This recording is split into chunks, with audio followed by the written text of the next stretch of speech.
In this video, we're introducing 3 mythical dogs from ancient Chinese lore, and none of them fetch. In ancient Chinese mythology, there's a creature called Tiangou, which literally means sky dog. The name might sound majestic, like a celestial guardian who protects the balance of the universe. Nope. The sky dog is a hellhound with serious digestive issues and unresolved family trauma. Depending on who you ask, the sky dog either looks like a feral black dog or a mutant mix between a wild cat and a white-headed monster. Once upon a time, there was this guy named Mu Jianlian. Good kid, loved Buddhism, loved his mom. Unfortunately, his mom isn't exactly a role model. One day, for fun, or perhaps sheer malice, she decided to prank a monastery full of vegetarian monks by feeding them dog meat buns disguised as plant-based offerings. Now, here's the thing. She was a noble woman, so the monks couldn't exactly scream, "What the hell, lady?" and flip the table. Instead, Mu Jianlian caught wind of the plan and quietly warned the abbot. So when she came in, all smiles, handing out the buns, the monks each pulled out a real vegetarian bun they had hidden in their sleeves and switched them out.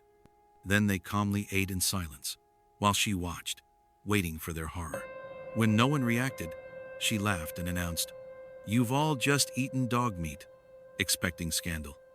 But the abbot simply bowed and said, "Amitabha, what a shame." After she left, the monks gathered the untouched meat and buried them behind the monastery, like they would a small animal. A final gesture of compassion for the beings whose lives had ended in deception. When her trick failed and the monks exposed her, heaven decided enough was enough and threw her into the deepest layer of hell, transforming her into a cursed demon dog. An eternal punishment as a celestial garbage disposal. Mu Jianlian, being a good son, spent years meditating his way into sainthood. He eventually became Chittagarbha Bodhisattva and smashed open the gates of hell to rescue his mom. In doing so, he accidentally released every other evil spirit while he was at it, including his now demonic mother, who promptly ran off to pick a fight with heaven. Since she couldn't find the Jade Emperor, basically the CEO of heaven, she decided to go after his property instead, the sun and the moon. And so the sky dog started chasing them across the sky, catching them every now and then, and swallowing them whole. In ancient China, when the sun disappeared in broad daylight, people didn't pull out eclipse glasses and go, "Ooh," they panicked.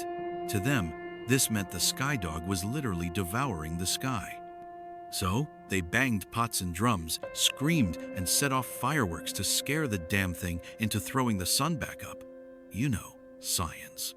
Not all mythical dogs in Chinese legend are hellspawn with celestial indigestion. Some of them are actually heroic. Sort of.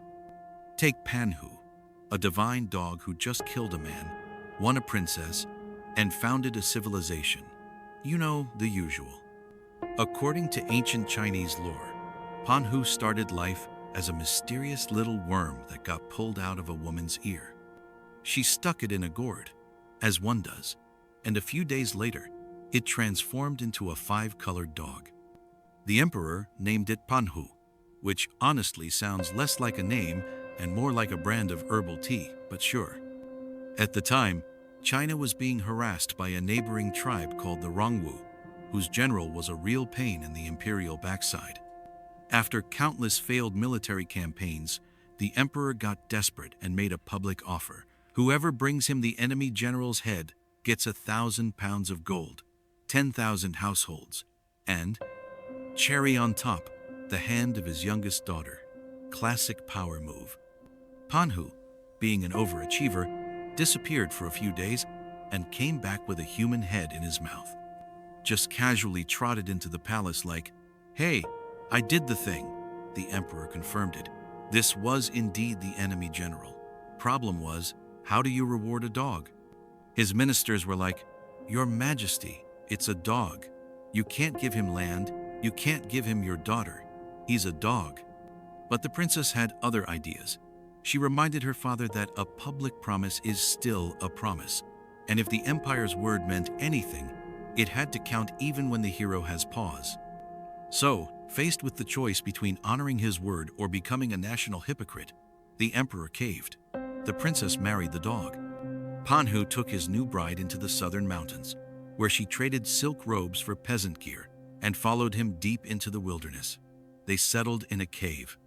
3 years later, she gave birth to 12 children, 6 boys, 6 girls, because moderation was never part of the myth. After Panhu died, the kids paired off and became their own tribe. They wore clothes dyed to match their father's fur, complete with tails, and spoke in a dialect no one at court could understand. When the emperor finally tried to visit them, thunder roared, rain poured, mountains shook. Nature itself seemed to say, "Leave them alone." That's how Panhu, the former earworm turned war dog turned patriarch, became the mythic ancestor of several southern ethnic groups. And then there's the third dog, the one no one wants to adopt.